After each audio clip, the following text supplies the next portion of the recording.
Oba Ghana ha na wabedu airport na bia ohwe nyoma ukura no se ubọ ho ban a wotimi frɛ ye wo emema a ombetimi aba be faw every airport wo escort na ye de wakofie wakwa amane no waba wabebia adwuma bi factory bi a no so yetimi maw security ma omo hwɛ wadwuma no so maw minim say mo amane bebre na ba omo person be invest wo Ghana ha no mo now person your investment edu ba bi so security is very important because no we be wadwuma no na afi no workers ni wiawia ne nasofo personal security ya ka ho so yes aso was system there and fancy electronic security services no so no waba wasiw fie o pese ya install cameras bi. Okay. At the cajon, apart from physical security, and so you bit me cameras, cameras, and you bit me install a friend IP cameras, that is internet program cameras. I bay a mawa, and no ukta or laptop, and now even iPhone crampona, who bit me a view, dear Kosubia Wofi.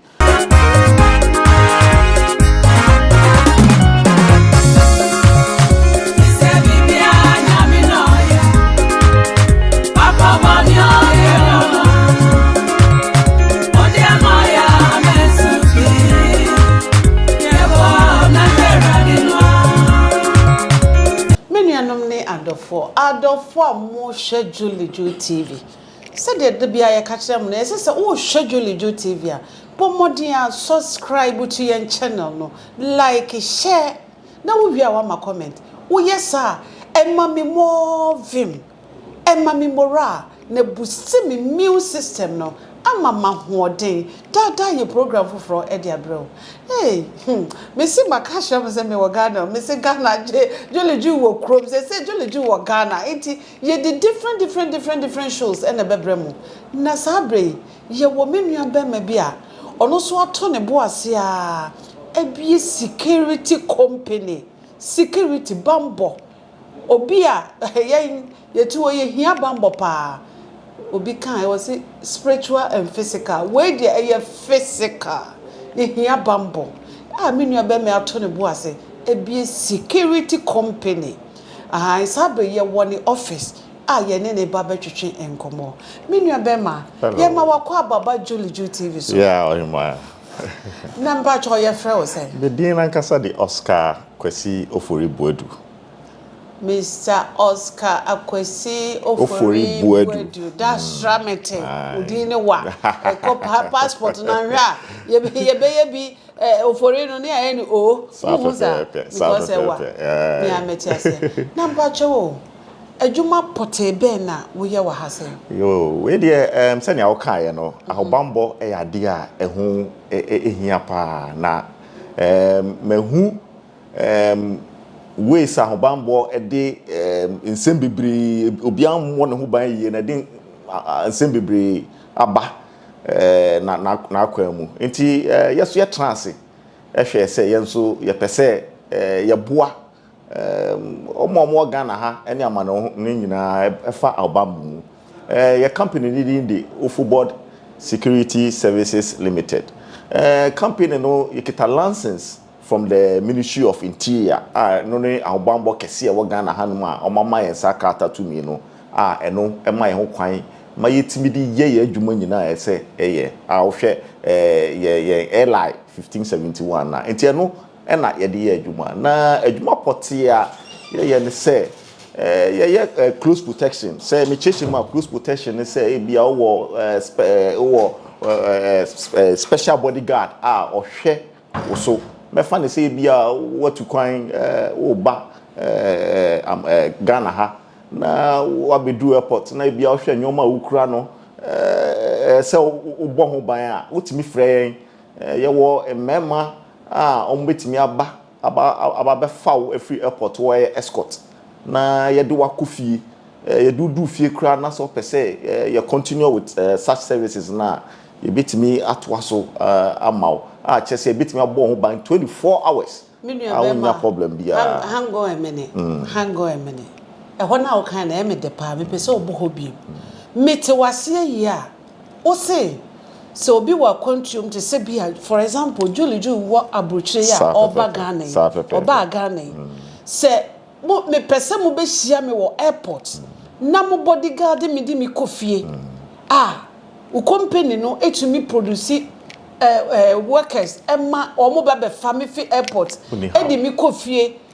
Ehu bia ni mu. Sa na opese o. Sa pepepe na mpese ncho. Ma uni how cry. Mo nyina hu so muni how cry ba protection sa.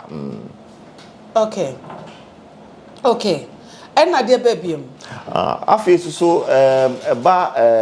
close protection asema amakan so a eba e bia we bie wadwuma wakwa amane no waba wa be bie adwuma bi factory bi a no so yetimi maw security ma mo hwe wadwuma no so maw minim say mo amane bebre na ba omo person be invest wo Ghana ha no mo na person your investment edu ba bi so security is very important because na no we bie wadwuma no na afi no workers ni wiwi a ne nasofo nti wo hia that services no no be ma wo so wadwuma no etimi akọ anim na wo so mfaso a wo so be invest no wo so nya ho mfaso. Okay, that means say obi pay private security mo betimi provide. You betimi provide in all aspects. For example, me kokumase. Me hia say me hia bodyguard.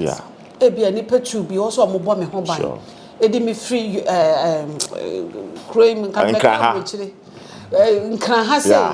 edi me kokumase. Me hia bodyguard me. Say also mo protect me. De me kode me ba. U company no ebetimi provide bodyguard. Yeah, be ma bodyguard no all the services now from here to from Accra to Kumasi. Ube safe and sound. We need problem there. So could even 4-5 days, 1 week, 1 year krana you be ma our services no. As far as you are there for us. Okay. And na obi so security amana awen ni fie. Yes. Amana. Yes. Say me here best two securities be bodyguard me wo me fie and also motimi and also you be sa pepe and also you be maw nipa almost you very good and you well trained. Well na dey be am use the word well trained and expert people I dey be maw e dey be maw ama also wonya wasumdue e wo ha no stay up so be stay no. Okay. And mo boy adwuma pa o. Sa pepe. Boy adwuma pa because say the Ghana had the number 1 security company there near Ofobod security. But company ni din bi. Ofobod security. Ofobod security. Somebody abrochefo. Mo na say me member Ghana the microphone me sa na me suro. Yes airport enkrofo address gina ho e ti say de omo be hia obi no wo be hu a wo fa taxi na wo car na omo di wachi o mbetete wo saa kwakosi wo fie na wo hu anajo omo awie omo ho aba be hwiawo.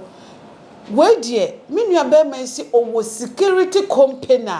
we training wo mo die mu odene wo mo be ba be bo wo ho ban 24/7 o frɛ wo mo a obema saa ne nkrofo no dodo a wo pe mie ba ko mienu miensa wo frɛ na wo de saa nkrofo ni nyina be ma wo na wo mo aba be hia wo airport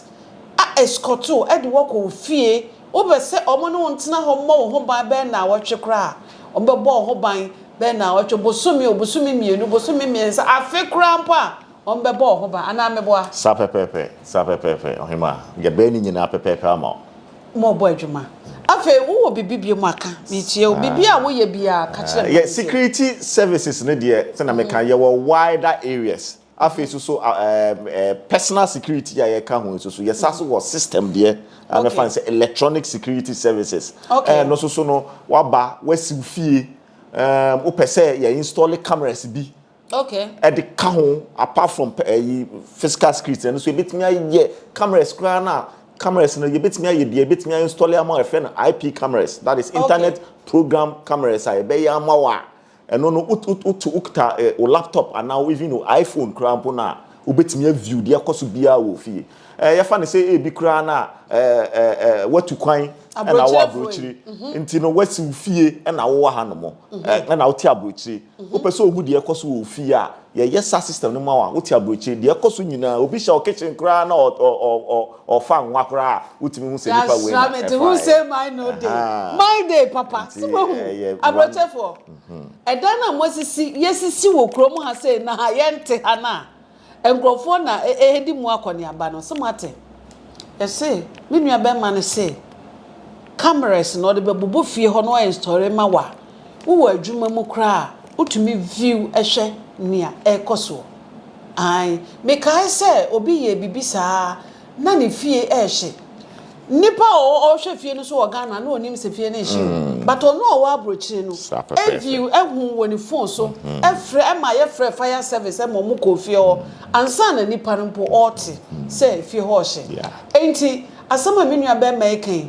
ehu hia pa na mo wo bibi ti say school so a mo training krofo ana bibisa yes ya say be training school a me fa ne say bia we wie JSS ana we wie secondary school na adwuma ho aye den unya ye training we ma won sa no adwuma se na me ka efa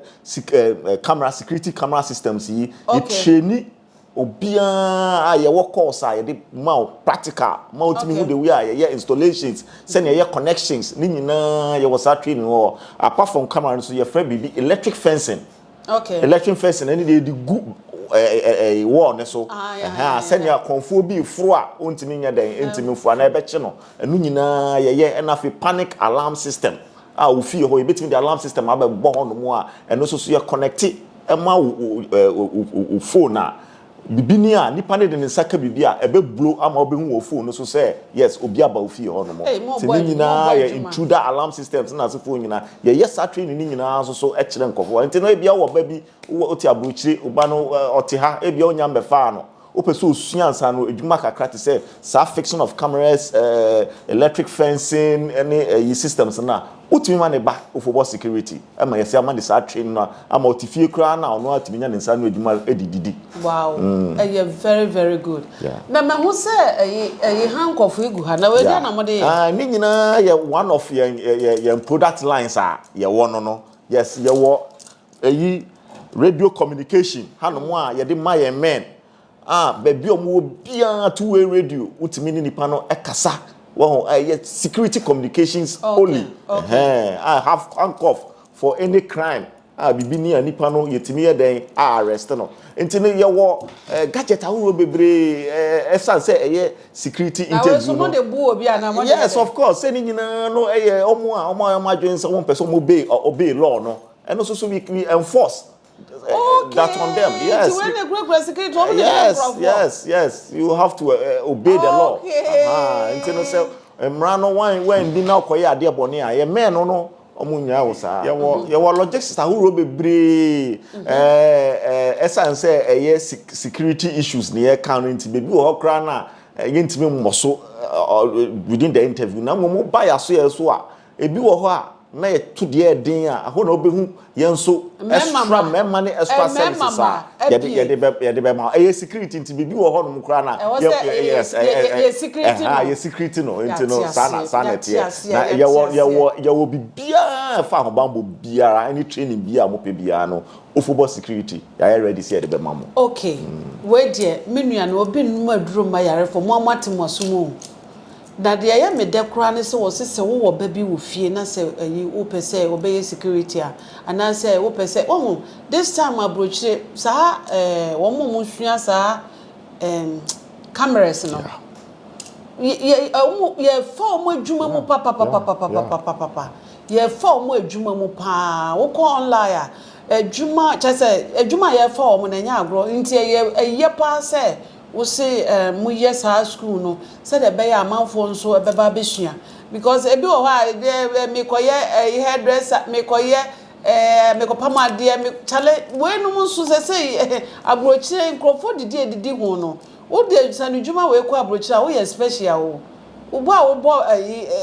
boss for bo abo mu so dwe no enya agro nti bo modian sa wo de wo ba beba ama na ba besua sa adwuma no menua be ma me pese wo de wo address etudwa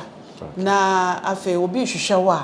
obeba ha na obi a wodo telephone number nso aka ho se de be ya so obi hia ofi abrochire se ohia nkrofo na wabebon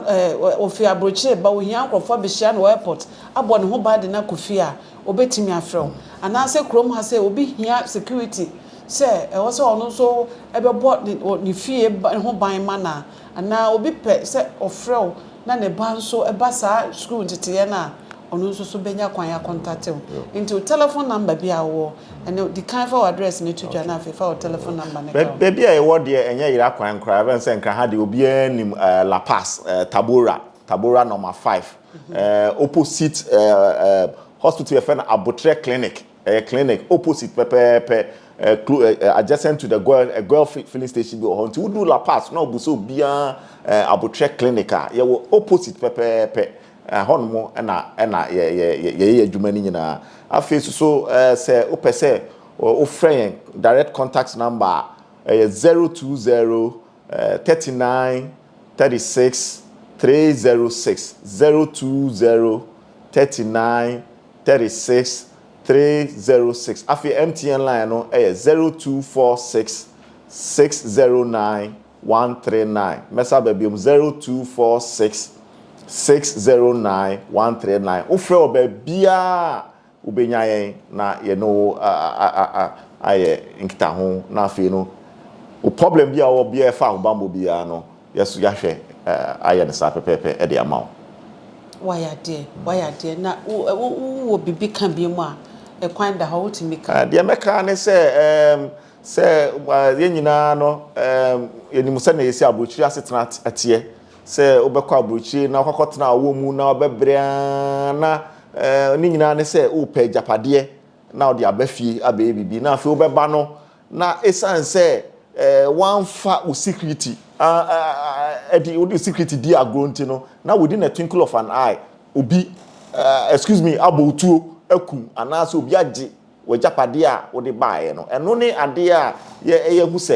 ekoso e wo man biara mu nti no se mo factor security eno should be your paramount your priority say some factor security first grants na maba because hambambo de dakope na nipa no wedi wawu no aka no ntino eno na me ka kire omo Ghana ha na afa omo abroche nyina se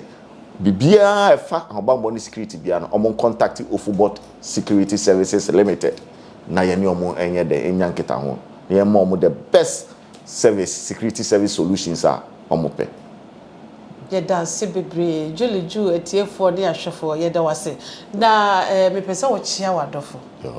obi a odo no customers wasorefo workers obi a pese wo chia obi a pese wo chia ne bi manda ma dofo de me ha no mo de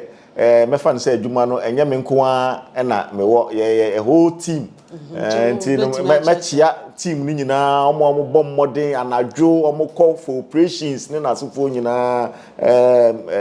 me managing partner Mr. Isaac ono say oyobi a ono so bon ho modern pa wo adwuma ne da na koma so na Mr. Bismarck omo nyina madofo nyina me yire ne me nyina me use this opportunity aka kire omo say me chia omo ene omo so omo go abrochire because mo na mo ko ye adwumaden na mo de ba ma yesu yetimi ye den yesu yetimi ye den business yetimi koso nti ye chia mo nyina aso mo am go abrochire yo abrochirefo we de masumu abrochirefo so sese wo mo je so Juu TV said ye ka no ahaya na edi mo besi na mo mesi wo hwe TV na pomodin subscribe to your channel no like share na wi a wa ma comment wo yes ha emma me more vim emma me mora na boost me immune system no amma mahoden dada e dia ye program foforo e dia bra mo nya bi ahwe ma me akweronko me chia wate o vice p me wa around me wo Ghana Dr. Kojoyisi onso me chia anointed lady me chia me aminu aba ma me ngege the broscoto one unu aba Juu say ma bedi Ghana broscoto unu aba say ochiao na ma chia minu aba ma natina nso yeda mo ase bebre Juu TV aheya ene edi mu bisi papa ene ma adofo bye bye ne yo e de bye bye